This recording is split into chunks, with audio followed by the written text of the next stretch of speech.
The other week, there was an article published about something happening with YouTube's algorithm on YouTube Kids. There's something weird that's going on in terms of the feed that they're creating. And so I'm going to quote from the New York Times, where they say, Old McDonald had a farm. Old McDonald had a farm was being played as an animated horse with 2 arms and 4 legs hatched an egg. In the video, a pink elephant, an orange flamingo, and other animals appear next to letters of the alphabet, performing complicated gymnastic maneuvers on tight ropes. And in this video, animals form from paint being squirted onto a glass of water and inexplicably grow mermaid tails. The New York Times reviewed these clips with more than 1,000 other videos recommended to young children on YouTube and found that the algorithm pushes bizarre, often nonsensical AI-generated videos from channels claiming to, quote, to teach toddlers and preschoolers about alphabet and animals.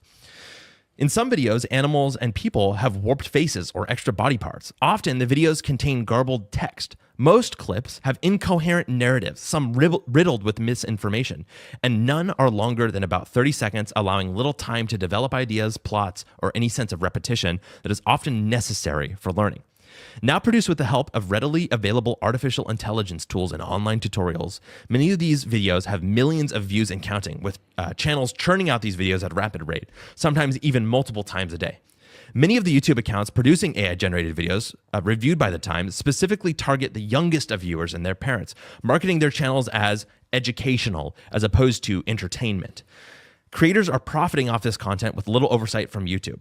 Quote, "To me, the meaninglessness of these videos is a huge problem because they're just attention capture," said Dr. Jenny Radesky, a developmental behavioral pediatrician and associate professor of pediatrics at the University of Michigan's Medical School. Quote, "And then the worst case is that it's so fantastical and full of attention capture that it's going to be cognitively overloading to the child."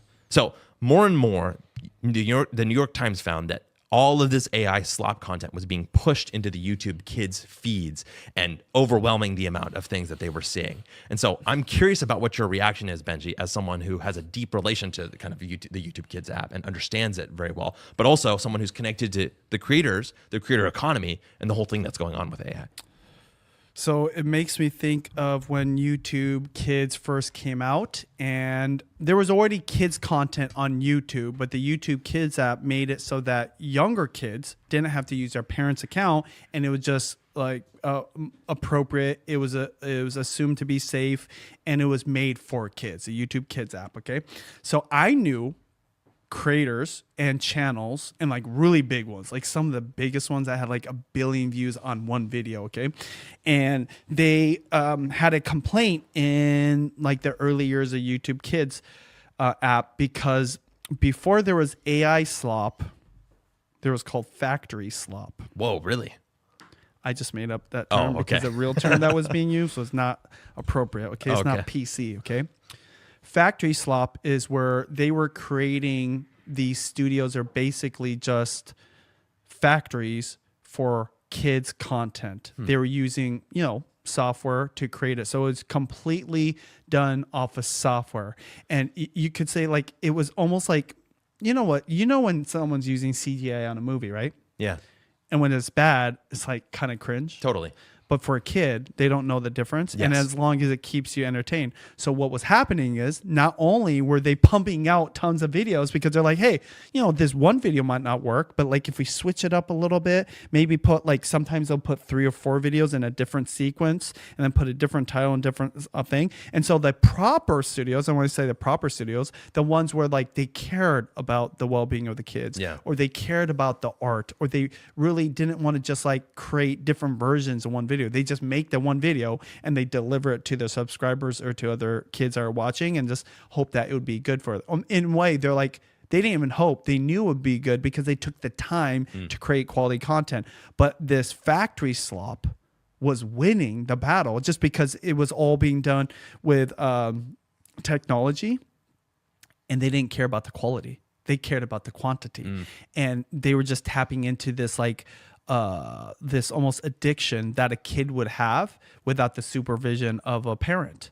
So parents would leave their kids with their YouTube Kids, which is safe. you should still pay attention though, because they're swiping through. Totally. The whole TikTokification thing was actually happening on YouTube Kids way before TikTok. That's crazy. I Yes, didn't know that. It was. When was this, by the way? 2015 and 16 might have been like the heights of this. And so first off, creators and channels are complaining about this on the ones that were doing high quality content. They thought, they almost have like an entitlement. Like, hey, we shouldn't be competing against this factory slop. Okay. This is like clearly just taking advantage of the kids' attention spans and the fact that they're on the YouTube Kids app all day long. Secondly, YouTube also didn't like it too because they didn't want to be known for factory slop. Yeah. Okay. Remember, we called it something different in like the circles that are rolling, okay? And so that was all happening. So like fast forward to AI slop. It's the same thing, okay? AI slop, I think that it can become addictive to a certain degree for anybody, but kids that don't know the difference, right? They don't know the difference between Blippi. I actually have a lot of respect for Blippi. He like sold the IP and the whole family now. There's Blippi and the other gal, what's her name? Not Miss Rachel, but there's other characters. High quality content. It's still like to me like, oh, weird. But man, I'll be watching 30 minutes later with my kid, okay? Compared to the AI slop, all right? That takes time. That person, Blippi, has to be at this place, like the mall, in these like kids areas and literally like creating the content, talking about this ball and the colors and, teaching numbers and all that kind of stuff. AI slop, same thing as the factory slop. It's just like turn and burn, right? Well, yeah, like 10x worse or 100x worse though. Yeah, and exactly. It's infinite. So I had already seen kind of this all play out. Wow. And so those people, it's almost impossible to compete. So, well, what happened at the end of that story? What happened to the factory slop farms? So one of the things that they were doing was there's a policy against doing compilations of different videos. So what they were doing was they like figured out, instead of like just having a different upload for all these videos, we can compile these videos in different sequences. And they were abusing the attention span of these kids. That's crazy. And doing like 50-minute videos. Okay. Yeah. So first off, they were kind of like the YouTube team. And I forget exactly what they did, but they did something to try to favor people making quality kids content. In the name of safety, in the name of well-being and more educational stuff, because they didn't create the YouTube Kids app to make you addicted, right? Even though, of course, ultimately all platforms want you to be addicted. They want you to use it all day, every day. But still, with kids, because as parents, we're concerned for their well-being, right? Yeah. Ultimately, even though we might be addicted to YouTube too, okay? So then they create these policies. Well, this is the ironic thing of the whole like situation. All those proper studios creating high quality content, they started compiling their own videos and making these compilations of that content, doing the exact same thing because it worked. Yeah. Okay. And so then it became such a common thing. And then it was just, again, it was just competition. But what you can say is, who ultimately learned? This is why I love like people's freedom of choice. Parents are like, what the heck is my kid watching? I don't want this factory slop kind of crap. I like I don't even want to name the channels. I don't want to put anybody in a worse situation, but I like this higher quality content. So fast forward to Blippi.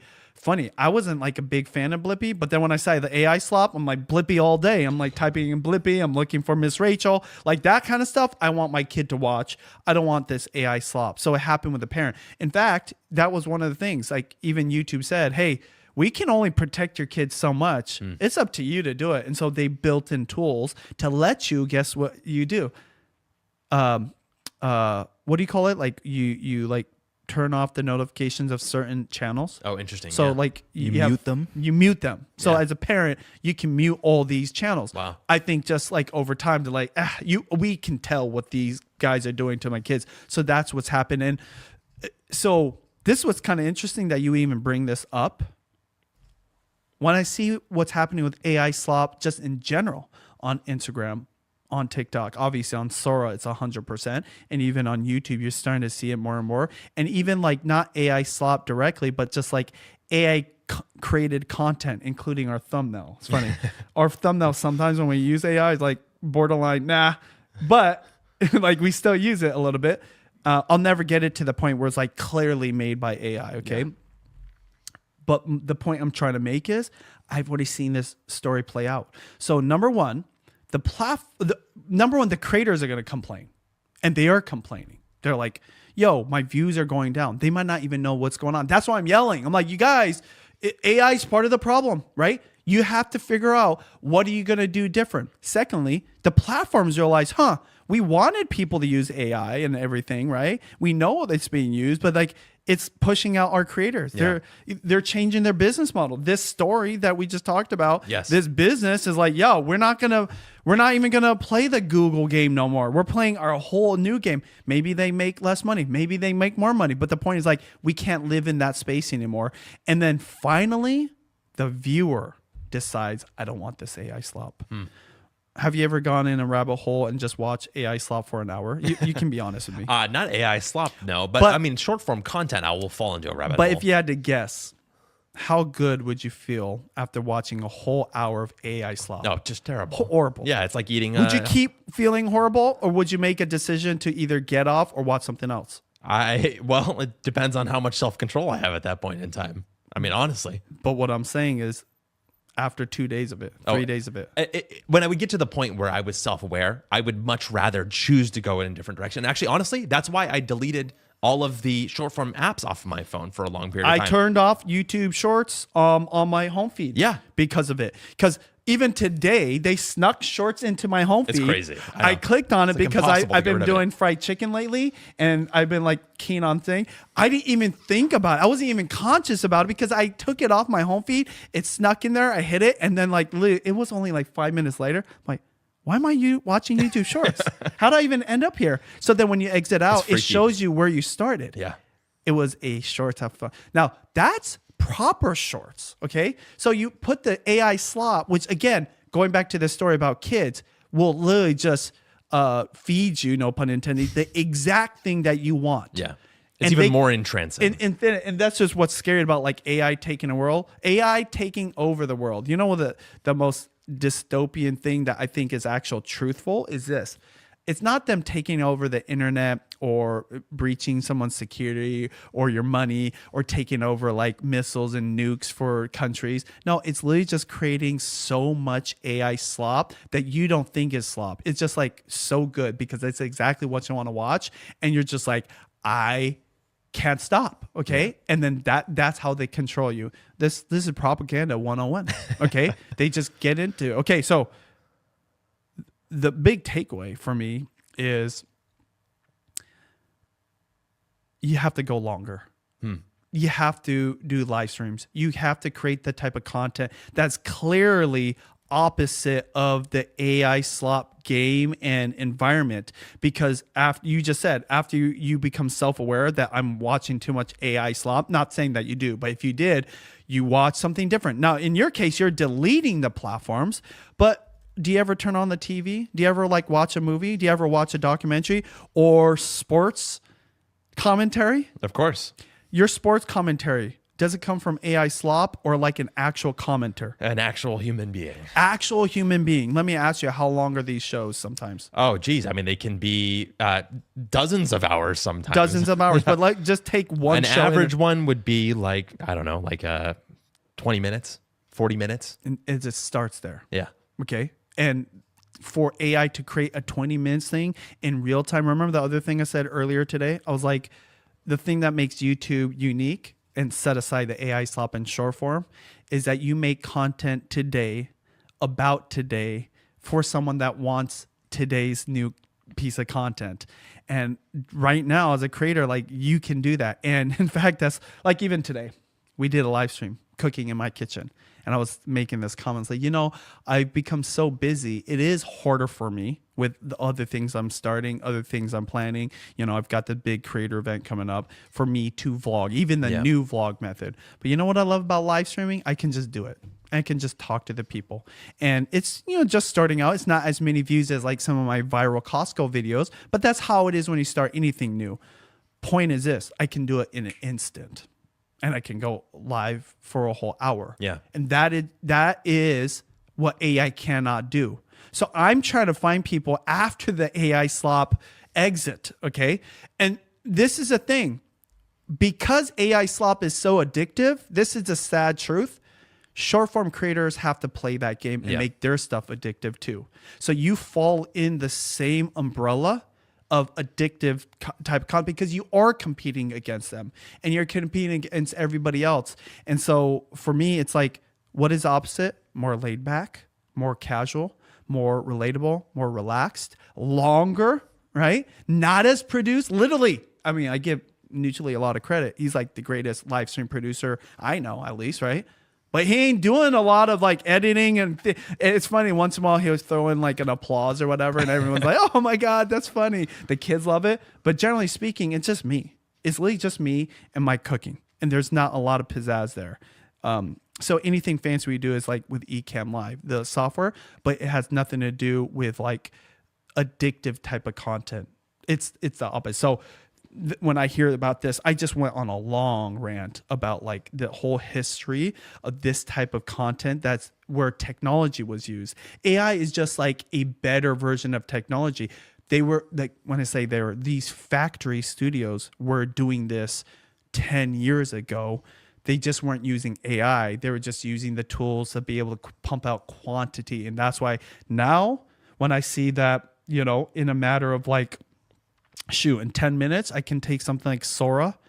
How many videos can I make? Like maybe 20, 30, right? And it's just a matter of them uploading, right? Like processing or whatever.